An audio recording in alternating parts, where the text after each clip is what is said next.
feel like Julie Gillard.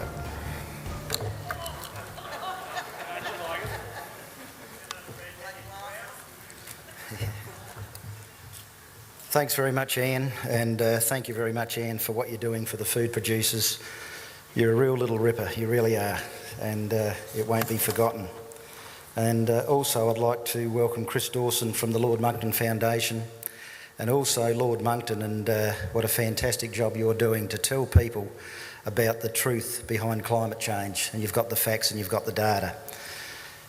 I'd also like to thank you, the taxpayers of this state, for coming here today and giving up your precious resources to be here. I'd just like to start off with asking you all a question. Who would rather eat a clean, pristine food product grown here in Australia rather than eat food that's coming from overseas? So would you rather eat food that's grown here in Australia? Well, we need your help, because we're not going to be able to do it, because we're about 10 years off of being net food importers, believe me, with the restrictions that are being put on us farmers with this Natural Resource Management Board is absolutely ridiculous. But I just want to tell you how I got involved. I went to a Natural Resource Management meeting in 2010, November, at Victor Harbour, and I listened to the jargon that went on, and after about an hour there were 7 of these NRM and Department of Water sitting out the front, and I asked who owned the water that comes out the sky, and it was deadly silence. And I thought, we've got a bit of a problem here. Then I asked him again, no answer. And the third time I said, well, surely you can tell the people here tonight who owns the water. And this guy stood up and he said, the Crown. And I said, well, if the Crown owns the water, we're going to have to bill you for the storage of your so-called water. We own our infrastructure, we own our bores, we own our dams. And another guy stood up and said, there's a court system, mate. And that really stirred things up. So from there, FLAG SA was formed, Food Producers Landowners Action Group South Australia, and now we've become FLAG Australia Incorporated. We've got members from all over Australia. But I just want to take you back 30 years, and let's say that I was here telling you 30 years ago that our manufacturing and our industry would be gone. You'd think this guy's a lunatic. Have a look where we are today. Have a look where our manufacturing and industry is today. It's just about gone. And believe me, we will be net food importers within 10 years if this environmental movement is not stopped. And you've got to realise, us farmers are not eco-vandals. We're not ruining the environment, because it's the way we earn our living. We have to look after it. I had a phone call from a 74-year-old woman a couple of months ago who was absolutely beside herself, saying that she got a letter to say that they've guesstimated the size of her dam. So I went and seen her, and they guessed this dam at 10.16 meg. So FLAG Australia and the Honourable Anne Bresington, who helped fund with their own money, we got a water surveyor in, and he did the actual measurement, and that measurement come in at just over 6 meg. 1 million gallons, and I'm sorry I'm in gallons, I'm from the old school, 1 million gallons difference. So they are guessing with our livelihoods. So you imagine if you get your bank statement and you have a look at it and you're a couple of thousand short, and you go into the bank and you see the bank manager and say, listen mate, I'm a couple of thousand short here, and he says, don't worry about it, we're only guessing.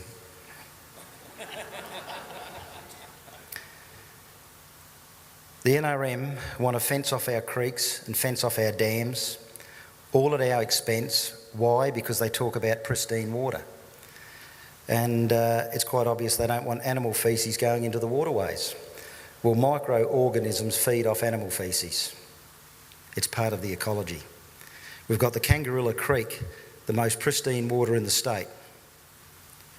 Cattle and sheep have been drinking out of there for 100 years or more. And all this fencing off of creeks and our dams, can you imagine the noxious weeds, the vermin? How are we going to get rid of these noxious weeds? We're going to have to spray chemicals. Quite all right for the chemicals to go in the waterways.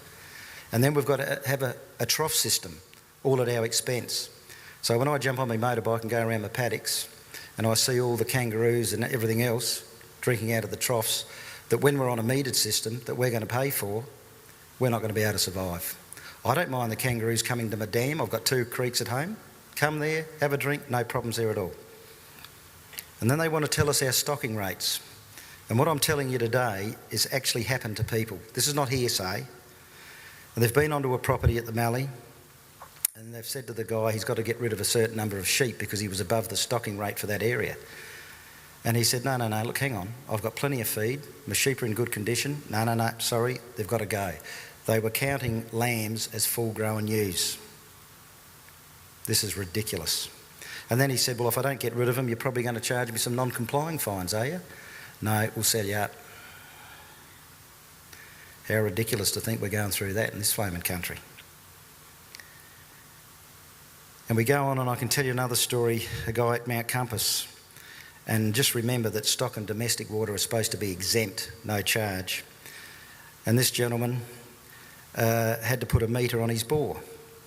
And this guy from the Department of Water stood over him, and this guy's 73, and said to him, that's where the meter will go. All, just bear in mind, at his expense.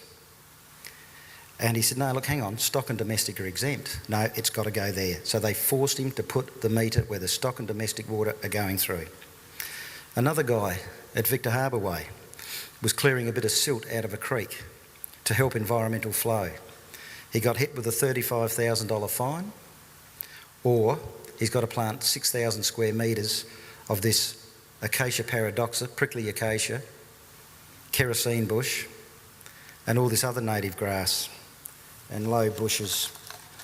And I've got a letter here from the NRM office at Wollonga. And this is a beauty. They're supposed to be about our native animals. Just bear with us. Some clusters of acacia paradoxa will protect the riverbanks from kangaroo intrusion. So they don't even want the kangaroo getting a drink. Unbelievable. And that brings me on to another thing with this native vegetation. And you hear, all of a sudden, we see all these bushfires and they say, oh, climate change. No, climate change doesn't start bushfires. Lightning does. Lunatics do. All this native vegetation that's being planted around, we will get more and more bushfires. There'll be wildfires. Let's have sensible planting. I noticed coming into Adelaide today, I said to a mate, have a look at all this stuff that's being planted around the parks now. It's 6 inches apart, 12 inches apart. If they're really concerned about their native animals and their endangered species, they would have sensible plantings. This is just going to wipe them out. And plus the stock losses and the human life that's threatened and all people's valuables.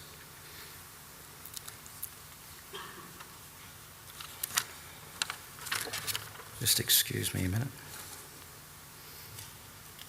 Also, the NRM coming onto our properties. A farmer rang me, food producer, and he was pretty upset. He was milking his cows and he looked out in the front paddock on his creek and there was 13 people on his creek. How would you like it if I grabbed 12 people and come around to your place and roamed around? What about the occupational health and safety issues with bulls in a paddock or cows protecting their calves? What about the spreading of disease? I'm Yoni's free on my property. I've got a beef cattle stud on my MN2 status, and I only need a thumbnail of manure in my paddocks from a non-assessed property and my stud could be ruined. All my hard work down the gurgler. So I can tell you now, we're not too happy with what's going on. The NRM, the Natural Resource Management Board, has been allocated $133.2 million from 2009 to 2014 to send us food producers to the wall. And believe me, that's what they're trying to do. 350 offices, NRM offices, Natural Resource Management offices, opening up all over the state. Yet we've got hospitals, schools closing down. In my town, Strathalbyn, it's about the fastest growing town in the state, mind you. Our police station is open from 9 in the morning till 11, 2 hours. Absolutely ridiculous.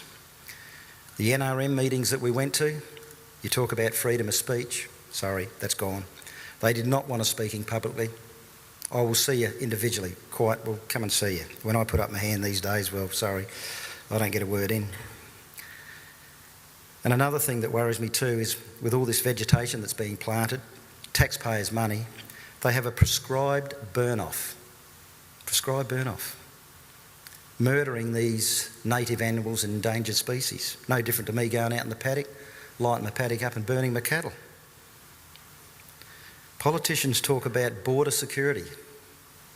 I can tell you now, if we become net food importers, and believe me, as I said earlier on, we're very close, 10 years at the most.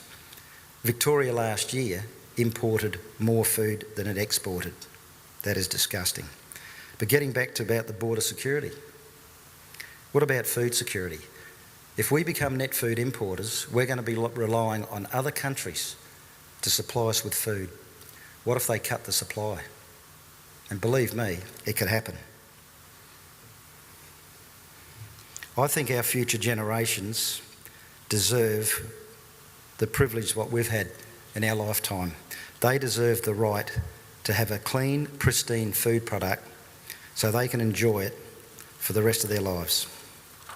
And I can tell you right now, I won't go to my grave without a hell of a fight.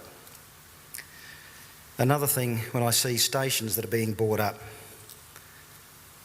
with taxpayers' money, cattle and sheep are removed, and these stations, national parks, noxious weed and vermin going wild. Surely, if the food producer wants to sell, we've got enough young people out here that are quite capable to manage these stations and keep the food chain going. I think when you look at the Natural Resource Management Act of 2004, this really worries me. Section 69, seize our financial documents, take away our right to remain silent, self-incrimination. So you can't get a lawyer, we want your financial documents. These days, grab your computer, take the lot. Section 127(6)(a), $35,000 fine for non-complying for an individual, that this government wanted to change to $700,000. And if you're a family company, it is currently $70,000, and this good old government wanted to change it to $2.2 million.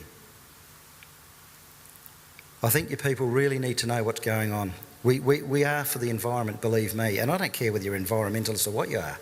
Surely you want to eat a clean, pristine food product grown here, not just for healthy food, but for our safety. So in conclusion, I would just like to thank the Honourable Anne Bressington. You've been fantastic, Anne, what you're doing behind closed doors and putting up the money to help Flag Australia do an accurate measurement on those dams. And also Lord Monckton, travelling the world, giving up your precious time, I think, just to let people know the other side. And you've got the facts and you've got the data. So all I'll say is thank you very much.